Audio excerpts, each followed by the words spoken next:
आज जिन टॉपिक्स पे हमें आपसे बात करनी है वो बहुत ही इम्पोर्टेंट टॉपिक्स हैं और सबसे पहले हम उसका थोड़ा-सा ओवरव्यू आपको देना चाहेंगे कि आज हम आपसे किन चीज़ों के ऊपर बात कर रहे हैं। आज हम आपसे बात करने वाले हैं ग्लोबल ट्रेंड्स इन 2024 यानी 2024 के जो इस वक़्त बैनुल-अक़वामी जो ट्रेंड्स बने हुए हैं, इस वक़्त क्या रुझानात चल रहे हैं पूरी दुनिया के अंदर आप हम इसके ऊपर बात करेंगे और उसमें क्या चीज़ें इन्वॉल्व हैं इकोनॉमिक्स के ऊपर क्या उसका इफ़ेक्ट आएगा, कंट्रीज़ के ऊपर क्या इफ़ेक्ट आएगा। आपने देखा कि किस तरीके से यूक्रेन और रशिया का मामला जो है वो चल रहा था, साथ-साथ फिर फ़लस्तीन और इज़राइल का कॉन्फ्लिक्ट भी आया। देन फिर अभी आपने रिसेंटली देखा कि पाकिस्तान और ईरान के मामलात भी थोड़े-थोड़े ख़राब हुए। देन फिर कुछ इलेक्शंस की भी बातचीत चल रही है, पाकिस्तान के अंदर जो मामलात हैं और साथ में टेक्नोलॉजिकल चेंज के हवाले से भी चीज़ें हैं और भी बहुत सारे ट्रेंड्स हैं। तो उसके ऊपर मैं सलमान भाई से थोड़ा-सा मैं जानना चाहूँगा कि सलमान भाई ग्लोबल ट्रेंड्स तो 2024 को आप किस तरीके से देख रहे हैं और हम किन चीज़ों पर बात करने वाले हैं? बराए करम बताइएगा हमारे व्यूअर्स को। जी, अमर, जैसे कि आपने कहा तमीज़ में कि ग्लोबल ट्रेंड्स की हम बात कर रहे हैं, तो हमने कुछ सम अप किए हैं कुछ ट्रेंड्स जो रुझानात रहेंगे 2024 के दौरान, जिसकी थीम का हमें पहले ही पता लग चुका है। तो उनमें सबसे पहले जो हम बात कर रहे हैं वो है इलेक्शन ईयर। सो इलेक्शन ईयर सिर्फ पाकिस्तान में इलेक्शन ईयर नहीं है। पाकिस्तान के अलावा दुनिया के 50 से ज़ायद ममालिक में इलेक्शन होने वाले हैं 2024 में। तो इस वजह से इसको एक ग्लोबल ट्रेंड के नाम पे हमने इंट्रोड्यूस कराया है इस टॉपिक को। और 50 से ज़्यादा ममालिक का मतलब है दुनिया की आधी से ज़्यादा पॉपुलेशन जो है वो एक्सपीरियंस करेगी वोटिंग, जो कि 2024 में है।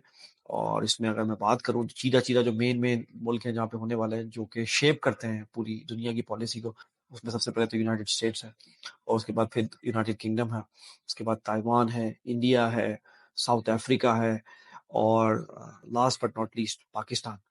तो बड़े-बड़े मुल्कों में जो है वो इलेक्शन होने जा रहे हैं और इलेक्शन का मतलब है आपको कि वहाँ पे रेजीम्स चेंज होंगी और रेजीम चेंज होने का मतलब है कि पॉलिसीज़ चेंज होंगी और वो फिर आपको पता है कि फिर अगले 4 साल और अगले 5 साल के लिए दुनिया जो है वो शेप करेगी उस हिसाब से, उन पॉलिसीज़ के हिसाब से। तो इसलिए 50 से ज़ायद ममालिक वोटिंग में जाने वाले हैं 2024 में। तो जो डेमोक्रेसीज़ हैं वो हेल्प करेंगी। अनफॉर्चुनेट बात ये है कि पाकिस्तान में कि आपने जैसे ट्रेंड भी चलाया, कल मैं देख रहा था तोहफ़ा तमाशा पे, तो हमने एक सवाल पोस्ट किया अपने व्यूअर से कि आपको क्या लगता है कि पाकिस्तान में जो होने वाले इलेक्शन है वो साफ और शफ़ाफ होंगे कि नहीं होंगे? तो हम अपने व्यूअर्स को बोलेंगे कि उस पे अपनी राय का ज़रूर इज़हार करें और आपको सिर्फ़ बाइनरी आंसर का बोला है कि आपको लगता है हाँ या ना। ज़रूरी नहीं है कि आपको कोई उसकी तफ़सीलात बुझाएँ और बताएँ, क्योंकि हमें भी प सेंसिटिविटी का पता है आजकल। तो इस तरीके से, तो जिस तरीके से अमर आप कह रहे हैं कि इन इलेक्शंस का क्या असर होगा? बिल्कुल असर होगा। जैसे यूनाइटेड स्टेट्स की फॉर एग्ज़ाम्पल मैं बात कर रहा हूँ, आपको छोटी-छोटी मिसाल देके आगे बढ़ता हूँ। डोनाल्ड ट्रम्प बिल्कुल पल तोल रहे हैं दोबारा से आने के लिए और ओवल हाउस में, जो कि व्हाइट हाउस कहते हैं हम। तो ओवल हाउस में आने के लिए पूरे वो पर तोल रहे हैं। रिपब्लिकन्स को उन्होंने सब कुछ चित कर दिया है और आप देख रहे हैं कि अगली जो डिबेट होने वाली है फाइनली वो फिर आगे जाके जो है होगी डेमोक्रेटिक जो आपका कैंडिडेट होगा उससे। और डोनाल्ड ट्रम्प किसी जो है वो अब की दफा शिट लेने के मूड में नहीं है, अगर मैं कहूँ ये बात तो। और वो बिल्कुल तैयार है। तो वो कह रहे हैं कि पिछले अभी तक वो वही बात कर रहे हैं कि पिछली दफा मेरे साथ जो है वो फ्रॉड हुआ है और मेरे साथ बेईमानी हुई है और मैं जीत रहा था और मुझे छोटी सी जो है वो स्विंग स्टेट्स जो होती हैं उसकी वजह से मुझे हरा दिया गया। तो वो पूरा एक नैरेटिव शेप कर चुके हैं और आप यूएसए में देखेंगे एक बड़ी तब्दीली की तरफ यूनाइटेड स्टेट्स जा रहा है।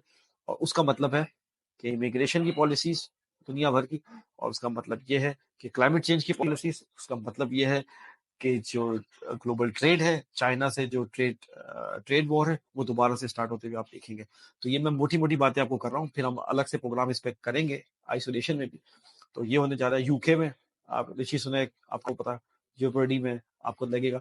ताइवान में, क्योंकि ताइवान और चाइना का आपको पता है कॉन्फ्लिक्ट चल रहा है, तो ताइवान में इलेक्शन होने वाले हैं, वो शेप करेगा। इंडिया में मोदी, आपको पता है। तो बीजेपी अब के जिस तरीके से बीजेपी ने पूरा ट्रेंड सेट किया है और पूरा स्टेज सेट किया कि दोबारा से बीजेपी ही आने वाली है, क्योंकि कांग्रेस को उन्होंने बिल्कुल जो है वो सिर्फ पाकिस्तान में नहीं हो रहा है, जो आप देख रहे हैं।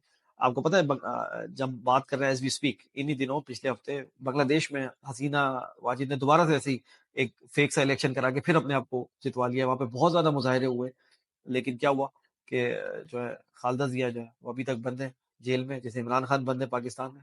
सो एनालॉजी हम कर सकते हैं बिल्कुल। सब कॉन्टिनेंट का देखें डीएनए एक ही है, मैं आपको बहुत पहले से बोलता आ रहा हूँ, आप आइसोलेशन में मत देखा करें। सब कॉन्टिनेंट का डीएनए एक ही है, तरीके वारदात भी ऑलमोस्ट एक ही होती है इनकी। تو انڈیا میں دوبارہ سے آپ بی جے پی کو آتے ہوئے دیکھ رہے ہیں، حسینہ واجد دوبارہ سے بنگلہ دیش میں پھر بیٹھ گئی ہیں آ کے، اور پاکستان میں تو آپ کو پتا ہے کہ آپ خود ٹرینڈ چلا رہے ہیں، آپ کو پتا ہے کہ صاف اور شفاف الیکشن جو ہے ان کا کتنا چانسز ہے، کیونکہ لیول پلینگ فیلڈ دی نہیں جا رہی۔ تو ساؤتھ افریقہ میں جو کہ برکس کا ایک خاص ممبر ہے، اور ساؤتھ افریقہ نے بڑا جرت کا کام کیا، آپ کو پتا ہے اسرائیل کے خلاف وہ گئے انٹرنیشنل کورٹ آف جسٹس میں کیس لے کے، اور بہت سارے کنٹریز نے اس کی حمایت بھی کی، اس میں پاکستان بھی ہے۔ تو یہ بہت امپورٹنٹ کنٹریز ہیں جس میں الیکشن ہونے والے ہیں، اور ڈیموکریسی جو ہے وہ کیا ہوتی ہے، جس پہ اقبال کا شعر ہے مجھے یاد آتا ہے کہ جلال پادشاہی ہو یا جمہوری تماشا، جدا ہوتی ہے سیاست سے تو رہ جاتی ہے چنگیزی۔ اگر یہ ساری ڈیموکریسیز ہیں، اور یہ اگر یہ شعر کا مطلب سمجھ لیں اور اس کی انٹرپریٹیشن کر لیں اور اس کے مطابق عمل کر لیں تو بہت ساری چیزیں سیدھی ہو جائیں گی۔ کہنے کو ایک شعر ہے صرف کہ چاہے جلال پادشاہی ہو یا جمہوری تماشا، اقبال جو ہے وہ ڈیموکریسی کو جمہوری تماشا کے طور پہ تصویر کرتے ہیں۔ تو جدا ہوتی ہے سیاست سے تو رہ جاتی ہے چنگیزی، یعنی وہ چنگیز خان کی طرف اشارہ کر رہے ہیں۔ اور میں آپ کو بتا دوں ہمارے بہت سارے مین اسٹریم میڈیا والوں کو یہ پتہ ہی نہیں ہے کہ اس شعر کا مطلب کیا ہے۔ اگر وہ شعر کا مطلب پر غور کر لیں تو ان کو پتہ لگ جائے کہ یہ ہوتا کیا ہے جمہوری تماشا۔ اور اقبال یہی کہتے ہیں کہ جمہوریت میں لوگوں کو جو ہے وہ گنا جاتا ہے، تولا نہیں جاتا۔ اگر ہم تولنا شروع کرتے ہیں کہ جس کی بات میں ویٹ ہے، جس کی جو ہے لاجک میں وزن ہے، اس کی بات مانی جائے تو بہت ساری چیزیں چینج ہو جائیں گی۔ ہم کیا کرتے ہیں، گن لیتے ہیں، اور پھر گننے میں تو آپ کو یہ ہوتا ہے کہ ہمارے یہاں ٹرینڈ یہ ہے کہ ایک بریانی کی پلیٹ پہ ووٹ ادھر سے ادھر ہو جاتا ہے۔ تو یہ کچھ بالکل پن پوائنٹ پرابلمز ہیں پاکستان میں اور سب کانٹیننٹ میں بھی اور دنیا میں بھی، جس کو اگر حل کر لے تو ڈیموکریسی کی جو نقائص ہیں وہ ان کو دور کیا جا سکتا ہے۔ اور یہ مطلب ابھی تو کوئی نئی بات میں نہیں کر رہا، لیکن ہمارے یہ سارے آئیڈیاز ہیں، جیسے گوئتے کہتا ہے جرمن فلاسفر کہ سارے جو اچھے آئیڈیاز ہیں وہ آلریڈی ڈسکس ہو چکے ہیں، لیکن ہمیں صرف اس کو ریوزٹ کرنے کی ضرورت ہے۔